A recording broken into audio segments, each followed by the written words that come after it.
Remember when I was out camping, said we're going to get about 50 centimeters of snow this week? It's already starting, but so far it's not really amounting to much, which is good. Miss Carmen's has decided that she's just going to lay on the bed and just be lazy bones today, and I don't blame her. Hey, Carmen's, you just chilling today? Is that what you're doing? As for myself today, I'm going to get around to fixing this drone. I bought this electric screwdriver precision kit a while ago, so we're going to put it together. Because last year I broke the gimbal mount, so I need to replace it. This thing here is definitely worth its weight in gold for sure. All magnetic too. So far this toolkit's pretty awesome. Comes with a pair of tweezers, little separator tool. Getting down to the nitty gritty here. Drone's all back together. This is the broken gimbal mount right here. See the rubber pieces. All new propellers too. This one here I'm kind of worried about. Might have to replace a motor. Feels pretty good still, but when it crashed, the propeller cracked, and I got a couple of these plastic bits that were jammed in there, and I fished them out, so I'll see how well it's going to fly after the batteries charge up. So this was the moment I started getting a compass error on my screen, and that's when everything started to go south. This is where the drone started to lose control. Couldn't, like, take your hands off the stick, and the drone would just like start drifting and going wherever it wanted, and the air kept flashing. So this is where I'm trying to bring it down safely somewhere, trying to keep it away from the homes, because there's no controlling where this thing was going. It was going to go wherever it wanted to go, but I still had some control over it. So I'm trying to bring it down in the field somewhere where I can land it safely. And it just wants to drift, and it starts bringing it towards, and all of a sudden I go into the spin. She's going down, mayday, mayday. And good thing I crashed in the soft snow. Well, here we are with record snowfall for the end of March. April next week. Yeah, apparently we're supposed to be in a drought according to the fake news, but I haven't seen this much snow in the backcountry and this much snow this time of year than I can ever remember. Last year at this time, I'd already bought my trailer and the snow was melting fast, and I was in a hurry to try to get it done, so it's all complete BS. And there's more snow in the forecast. What I do need to do is get the TJ inside to do a little bit of work to it. Nothing major, nothing engine related, but it's pretty sad just been sitting here. I was also gonna run down and get a key cut today, but I think I'm gonna do that tomorrow morning now, only because it's almost rush hour traffic now. I don't want to be stuck in traffic coming home. That's the problem when you work night shift.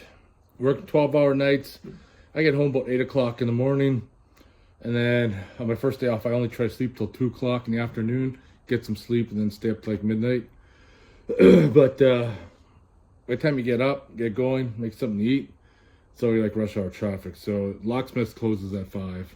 I'm going to do that tomorrow morning and hit Princess Auto up in the morning as well.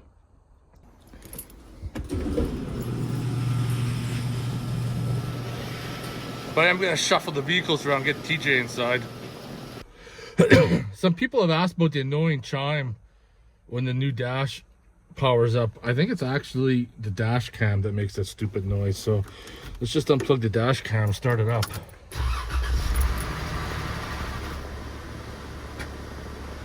See, no boot up noise. Strictly the dash cam. Now I plug in the dash cam.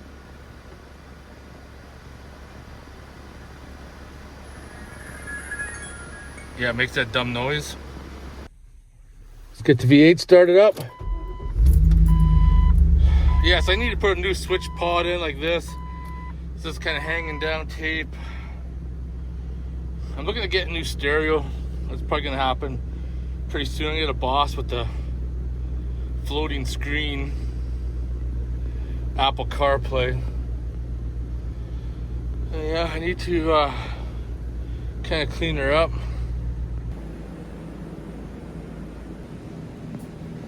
That'll be nice and thawed out by tomorrow morning.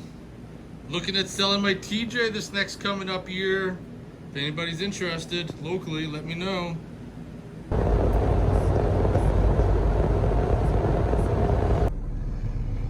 Next stop, Princess Auto. Let's see what they got to buy. Got my spare key cut. Wonder what this new dash is gonna say if I try to let it boot up. Incorrect immobilizer key. Detects it right away. Perfect. I got home, picked these up. I don't know if these ones are going to be any good or not. But a few years ago, I worked with a guy who had a couple smaller handheld ones that I thought were really useful. I've never been able to find them. And I saw these ones come up at Princess Auto, so I picked them up. We're going to see what's going to happen. When you're getting old like me, picking up firewood becomes kind of a pain in the ass all the time. So I'm going to see if these are going to be any good, just to snipe the end of the log and carry it to the fire pit.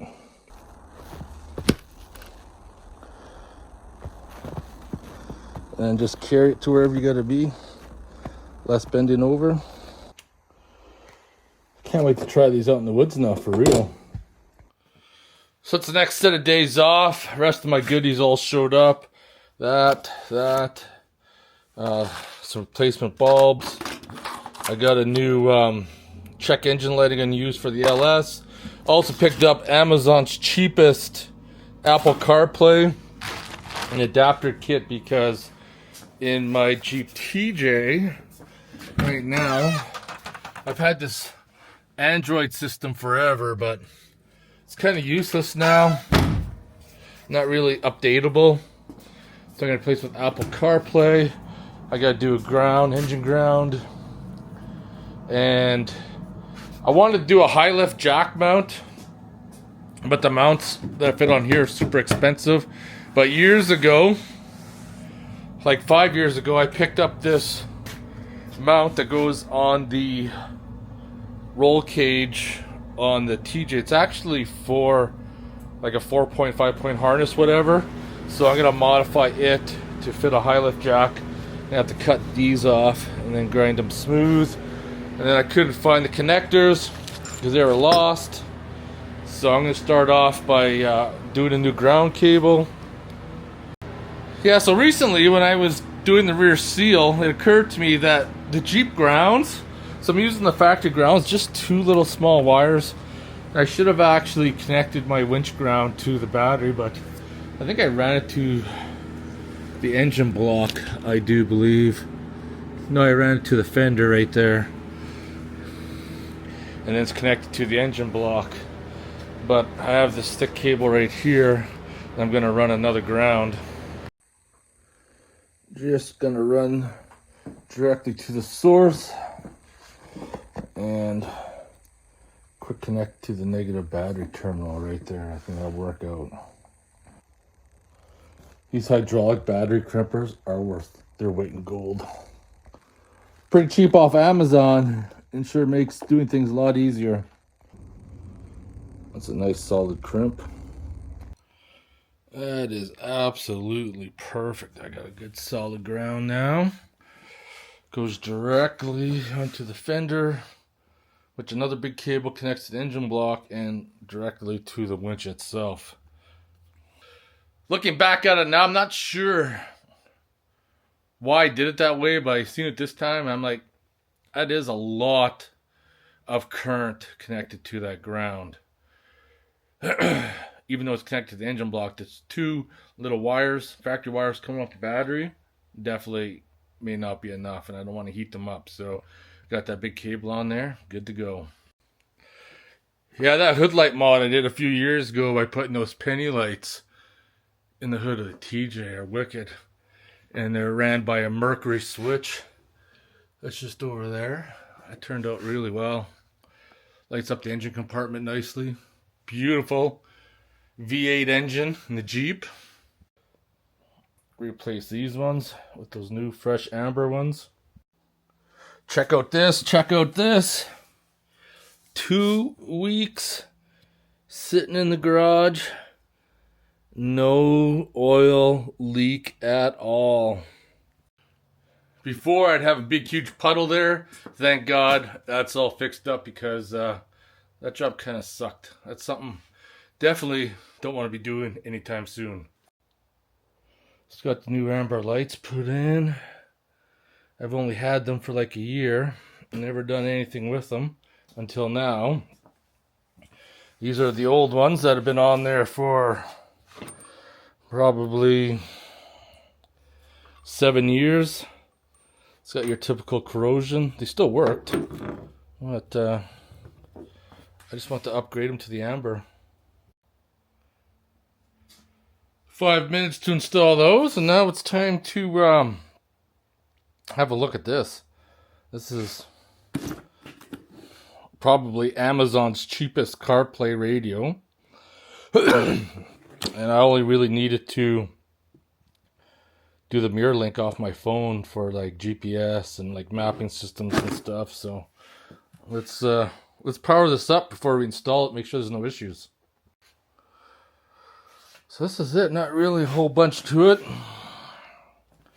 You either have the screen this way or you could have it tall ways. I'm gonna have the screen just the way it is. I need the yellow and red and the black so I can power it up. So it looks like we have wireless. So I got the cable in the front. Yeah, CarPlay seems to work.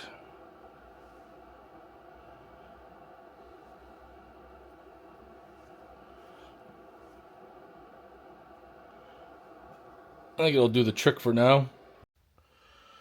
So with the stereo, it has a ribbon cable so you can disconnect the screen. As you can tell, it's not really much to it. Wiring harness is made. And this is the screen here. Just slide her on, drop her in there. Yeah, things have been kind of a shit show, so first world problems. Seems like the AC is kicked out of my car. Not my car, my Cherokee, my SUV. I'm not sure if it's just low. It uses the 1234 YZ coolant or whatever, but yeah, but then recently MJ's been trying to call me, and every time she calls me, she says she can't hear me, or voice is just really shitty, and she says my phone's broken and calls it a potato phone, and I'm like, no, my phone's not broken because I can record video, because I shoot a lot of my videos with my iPhone.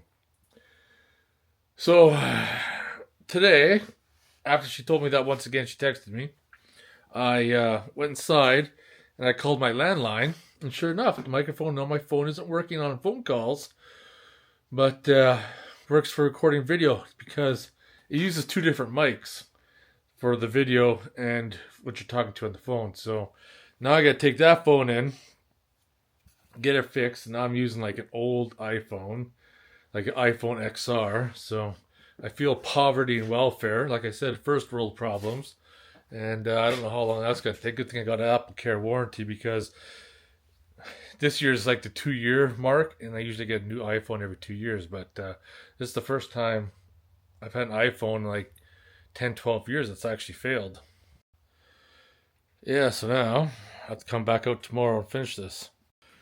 Yes, in case I need to rebuild the AC in the Cherokee, figure out what's wrong. I got hoses engaged. There's a vacuum pump in there, so should be everything I need.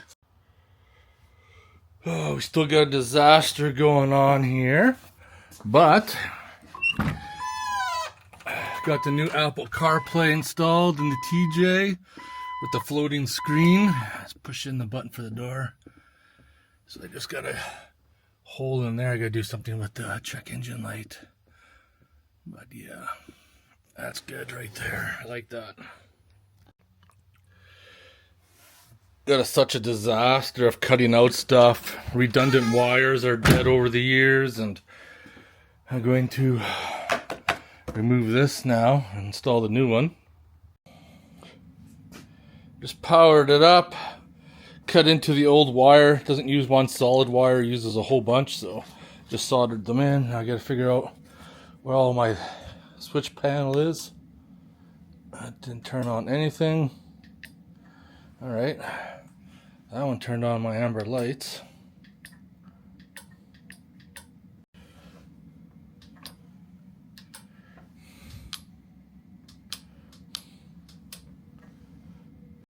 Then this final button will be for the transmission fan.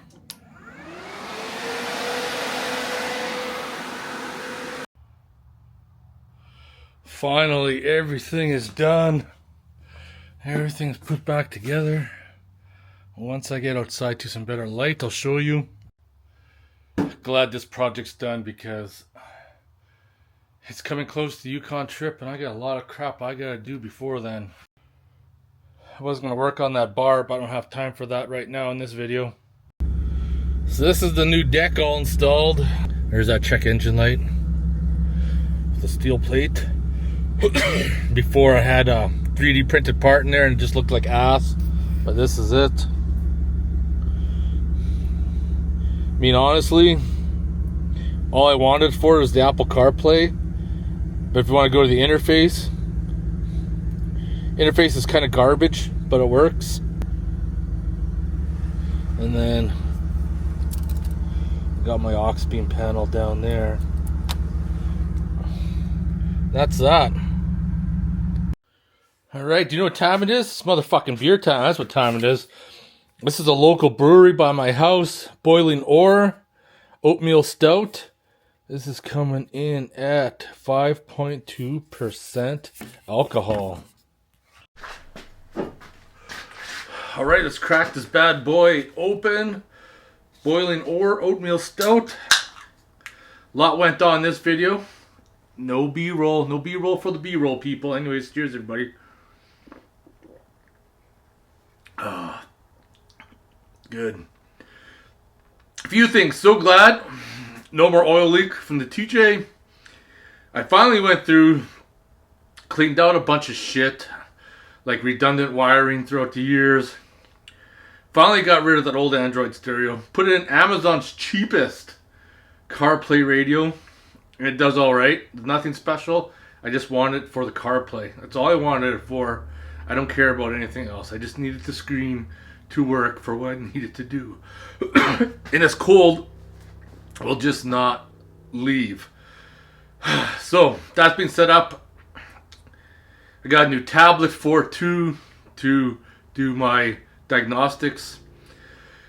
But I got a new tablet mount. I still got to do that high lift jack mount. I'm going to modify and build for the back. So yeah, everything's doing good. But I'm going to go outside and have a fire now because it's been a while since I had a fire. And going from one extreme to the next. Full out snowstorm. Lots of snow. Now pretty much everything's melted. So cheers everybody. Can't wait to head back out in the backcountry and do some camping. Alright, I'll talk to you guys later. Take care everybody. Fire's kind of weak. A lot of smoke. Everything's wet. Wet from melting, but it is what it is. Where's my cigar? Got my beer. Life is set. I'll talk to you guys later.